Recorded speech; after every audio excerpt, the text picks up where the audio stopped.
ternyata tidur terlalu banyak juga tidak baik juga ya dokter bagi kesehatan ya. Nah, tapi memang benar ya, kalau tidur terlalu lama juga nggak baik. Tidur kurang juga nggak bagus, karena tubuh kita untungnya sudah punya jam tidur sendiri. Jadi kalau kita itu kebiasaan yang buruk adalah kalau kita misalkan tidur atau bangun suka menunda-nunda bangunnya. Atau tidur lagi gitu. Jadi akhirnya kita jam tidur kita yang terganggu, nah itu yang bikin masalah. Itu pentingnya mengatur pola tidur. Jadi kita bangun dan tidurnya sesuai jamnya. Nah itu dia, sesuai jamnya. Ngomong sesuai jam, tadi ada pertanyaan yang belum terjawab ya tadi. Fakta atau mitos, kalau kita tidur habis begadang malamnya, besoknya kita balas dengan tidur siang aja gitu. Fakta atau mitos, kalau tidur bisa digantikan dengan tidur siang kalau kita kurang tidur? Ya, ini mitos. Kita tetap harus mengatur pola tidur yang benar. Tidur di jam yang sama dan bangun di jam yang sama. Karena ketika kita balas di siang harinya, malamnya kita nggak bisa tidur lagi. Ini jadi namanya gangguan irama sirkadian tidur ya jadinya. Jadi ketukar ya? Jadi ketukar tuh, yang siang jadi malam, yang malam jadi siang. Jadi itu tidak boleh. Jadi berarti kalau kita sebenarnya tidak baik ya begitu ya. Nanti kita akan bahas juga mengenai kalau orang-orang yang punya shift, memang kerjanya suka ada shift malam tuh. Ya, itu namanya insomnia shift worker. Itu ada lagi, beda lagi. Oh, beda lagi. Ya, tapi termasuk salah satu gangguan tidur. Oke. Nah, jadi, sekarang kalau misalkan tadi Intan itu sempat nanya tadi ya mengenai stroke tadi ya. Iya dokter, aku juga sempat nanya nih soal stroke. Stroke ini sama begadang hubungannya apa dokter? Oke, jadi ketika kita stroke, jadi memang pada pasien-pasien yang kurang tidur maupun yang berlebihan tidurnya itu bisa memicu stroke dan gangguan kardiovaskular lainnya. Stroke, jantung, hipertensi, nah itu bisa memicu itu semua. Karena apa tadi? Karena ketika kita kurang tidur, itu tadi metabolisme kita kan berantakan, hormon-hormon kita berantakan ya, memicu diabetes, memicu hipertensi, kemudian bisa memicu stroke gitu. Jadi itu bahaya ya? Iya, itu memang fakta. Jadi 1,5 sampai 2 kali pada orang-orang yang kurang tidur itu akan menyebabkan beresiko stroke. Oke, 1,5 sampai 2 kali. Iya. Oh, berarti memang benar-benar kita harus menjaga pola tidur. Itu penting sama kayak kita ngejaga pola makan ya dokter. Iya, itu juga benar. Kalau orang yang kerjanya malam gimana tuh? Emang kerjanya malam maksudnya gitu?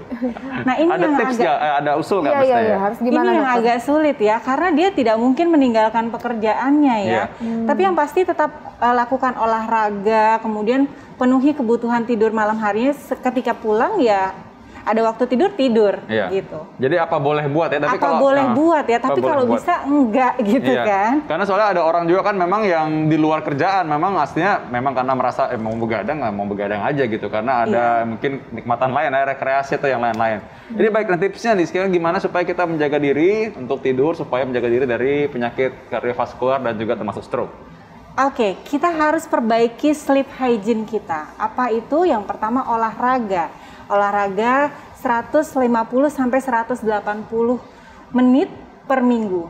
Jalan kaki aja cukup. Jadi kalau di ibaratnya jalan kaki 30 menit per hari gitu ya.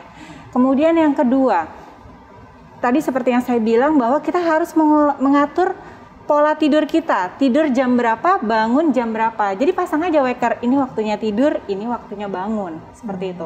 Kemudian hindari kafein yang berlebih atau merokok, itu juga akan mengganggu tidur kita. Atau alkohol juga akan mengganggu siklus tidur kita ya.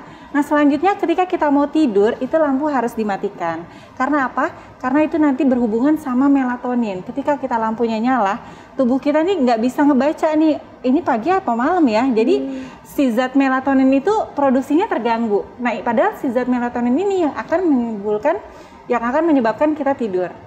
Nah, kemudian kalau kita tidur baiknya HP, TV, semua dijauhkan. Jadi kita tidur dalam keadaan tenang.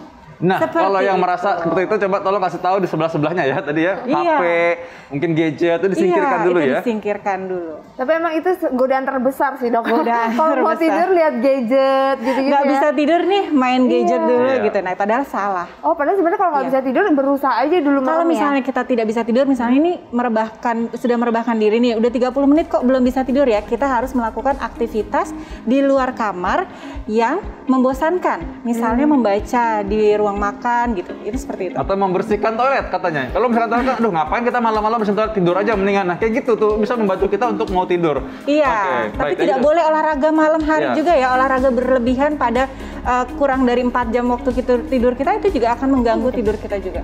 Baik. Makanya Intan, kita juga harus komitmen ya, sama-sama harus bisa menjaga semua pemirsa di rumah juga supaya tidur tetap harus cukup dan juga olahraga harus teratur. Makanya gimana cara TV Hidup Sehat? Saksikan Hidup Sehat selalu tiap hari Senin sampai Jumat pukul 9 waktu Indonesia Barat.